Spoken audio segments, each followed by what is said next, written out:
সেনা সদস্যদের পাহারায় থানাতে ফিরতে শুরু করেছে পুলিশ সদস্যরা।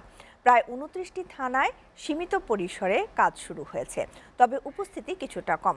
সহকর্মী হারানোর বেদনা নিয়ে কাজ শুরু করে আবারও জনগণের আস্থা অর্জন করতে চান পুলিশ সদস্যরা। সেবা নিতে এলাকাবাসীকে থানায় আসার অনুরোধ জানিয়েছেন পুলিশের কর্তা ব্যক্তিরা।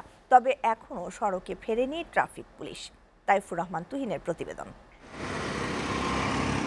সেনা সদস্যদের পাহারায় খুলতে শুরু করেছে রাজধানীর থানাগুলো।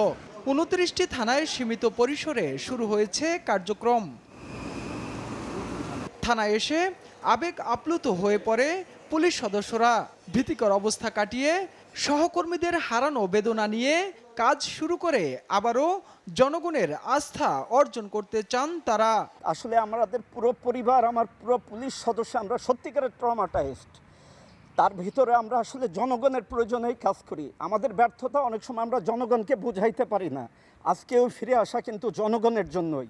সকালে তেজগাঁ থানার সামনে সংবাদ সম্মেলনে সেনাবাহিনীর ২৫ ইস্ট বেঙ্গল রেজিমেন্টের company commander major Mohammad Sakhawat Hossain বলেন, স্থানীয়দের সঙ্গে কথা বলেছে সেনাবাহিনী। থানায় কোনো প্রকার হামলা হবে না বলে নিশ্চয়তা দিয়েছেন তারা। সবাই আমাদেরকে আশ্বস্ত করেছেন যে পুলিশকে নতুন করে রিফর্ম করে তাদের কার্যক্রম অল্প সময়ের মধ্যে শুরু করার জন্য তারা সকলেই আমাদের সাথে পুলিশ ভাইদেরকে সবাই সাহায্য সহযোগিতা করবে। তেজগাঁ বিভাগের ডিসি এইচএম আজিমুল হক বলেন, এখনো অসুস্থ অনেক পুলিশ সদস্য।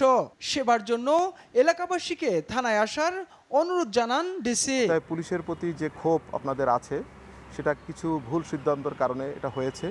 এই জন্য কিন্তু সমগ্র পুলিশ বাহিনী দোষী না, সমগ্র পুলিশের অধিকাংশ মানুষই দোষী না।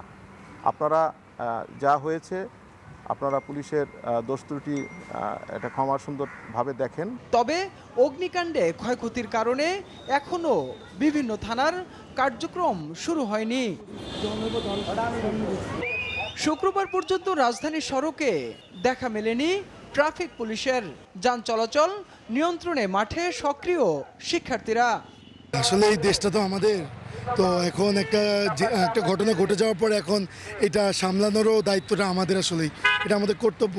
তো অন্তত ল অ্যান্ড অর্ডার রিস্টোর না হওয়া পর্যন্ত আমরা স্টুডেন্টরা সবসময় মাঠে থাকবো। বিভিন্ন নিউজ দেখছি যে গাড়িতে বিভিন্ন অস্ত্র পাচার, তারপরে অর্থ পাচার করা হচ্ছে। তো যেগুলো গাড়ি দেখে আমাদের সন্দেহজনক মনে হচ্ছে, ওই গাড়িগুলো আমরা চেক করতেছি। এদিকে শিক্ষার্থীদের পাশে দাঁড়িয়েছে বিভিন্ন সামাজিক সংগঠন। পানিসহ খাদ্য সামগ্রী বিতরণ করা হয় এসব সংগঠনের পক্ষ থেকে। স্টুডেন্টরা আজকে যে বিপ্লব ঘটিয়েছে, সেই বিপ্লবের সাথে আমাদের এই বন্ধুমহল যদি আজকে একাত্মতা না প্রকাশ করে, তাহলে আমাদের এই বন্ধুমহলের ব্যানারটা বা সংঘটাই ব্যর্থ। এই জন্য আমরা ছাত্রদের পাশে সামান্যতম একটু ব্যবস্থাপনায় দাঁড়াতে সক্ষম হতে পেরে আমরা নিজেকে ধন্য মনে করতেছি। Taifur Rahman Tuhin, SA TV, Dhaka.